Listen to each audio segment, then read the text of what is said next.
ലൂക്കയുടെ സുവിശേഷം 24-ാം അധ്യായം ഉദ്ധിതനായ ക്രിസ്തുവിൻ്റെ ചരിത്രമാണ് രേഖപ്പെടുത്തുക.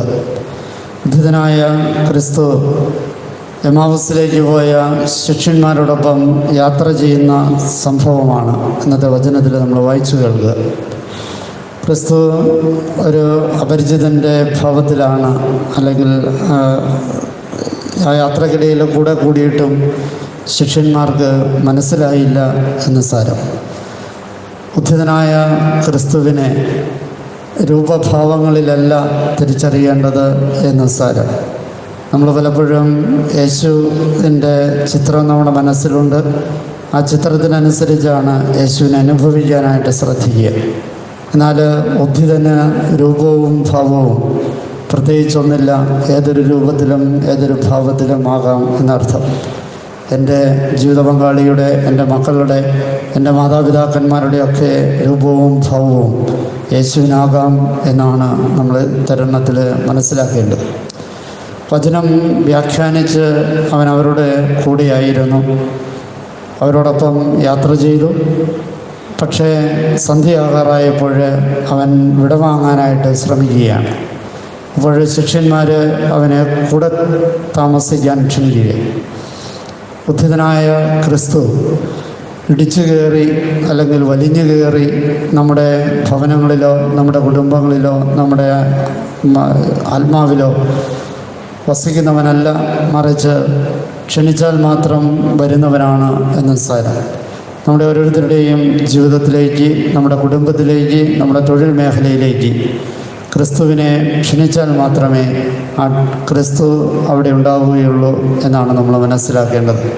അതിനുള്ള ആർജവത്വം നമ്മൾ കാണിക്കേണ്ടതുണ്ട്. മറുവശത്ത് വചനം പ്രഘോഷകരൊക്കെയും ജീവിതത്തിൽ കാത്തു സൂക്ഷിക്കേണ്ട ഒരു മൂല്യമുണ്ട്. അവരുടെ വചന വ്യാഖ്യാനം കഴിയുമ്പോൾ പൊടിയും തട്ടി പോകണം. അത് വചനത്തിൽ വളരെ കൃത്യമായിട്ട് പറയുന്നുണ്ട്. നിങ്ങൾ ഏതൊരു ഭവനത്തിൽ പ്രവേശിക്കുന്നുവോ, ഏതൊരു ഗ്രാമത്തിൽ പ്രവേശിക്കുന്നുവോ, അവിടുത്തെ ശുശ്രൂഷയ്ക്ക് ശേഷം നിങ്ങളുടെ കാലിലെ പൊടി തട്ടിയിട്ട് പോവുക എന്നുള്ള ശൈലി.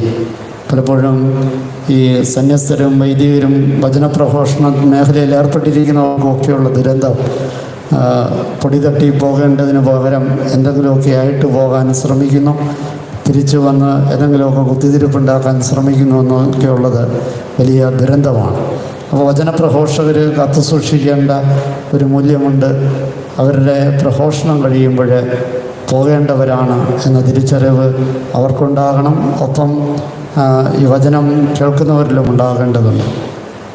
മൂന്നാമതായിട്ട് നമ്മൾ കാണേണ്ട ഒരു കാര്യം, ഈ യേശുവിനെ അവരുടെ ഭവനത്തിലേക്ക്, അവരായിരിക്കുന്ന മേഖലയിലേക്ക് ക്ഷണിച്ചപ്പോൾ അത്താഴം കഴിക്കുമ്പോഴാണ് ഈ ക്രിസ്തുവിൻ്റെ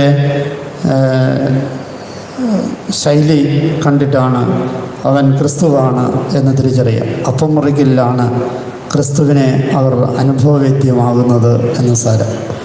നമ്മൾ ഇന്നത്തെ വലിയ പ്രതിസന്ധി, വിശുദ്ധ കുർബാന എത്രത്തോളം നമുക്ക് ക്രിസ്തുവിനെ തിരിച്ചറിയാനായിട്ടുള്ള മാർഗമാകുന്നുണ്ട്, ക്രിസ്തു അനുഭവം ആകുന്നുണ്ട് എന്നുള്ളതാണ്. സഭയുടെ ചരിത്രം നമ്മൾ പരിശോധിക്കുമ്പോൾ ആദ്യ 3 നൂറ്റാണ്ടുകൾ സഭയ്ക്ക്, പ്രത്യേകിച്ച് പാശ്ചാത്യ നാടുകളിൽ സ്വാതന്ത്ര്യമുണ്ടായിരുന്നില്ല എന്ന് നമുക്കറിയാം. ഇരുട്ടിൻ്റെ അറകളിൽ, രഹസ്യത്തിൽ ഒക്കെയാണ് വിശുദ്ധ ബലി അർപ്പിച്ചിരുന്നത്. 3-ാം നൂറ്റാണ്ടോടുകൂടിയാണ് പാശ്ചാത്യ നാടുകളിൽ സ്വാതന്ത്ര്യം കിട്ടിയത്. പൗരസ്ത്യ നാടുകളിൽ അപ്പോഴും കൃത്യമായ ഒരു സ്വാതന്ത്ര്യം മതത്തിന് അല്ലെങ്കിൽ സഭയ്ക്ക് കിട്ടിയിരുന്നില്ല. 5-ാം നൂറ്റാണ്ടോടുകൂടിയൊക്കെയാണ് പള്ളികൾ ഒക്കെ ഉണ്ടാവുകയും ദൈവശാസ്ത്രം വികസിക്കുകയും പുറംതിരിഞ്ഞ് ഉള്ള കുർബാനകൾ ആരംഭിക്കുകയും ചെയ്തത്.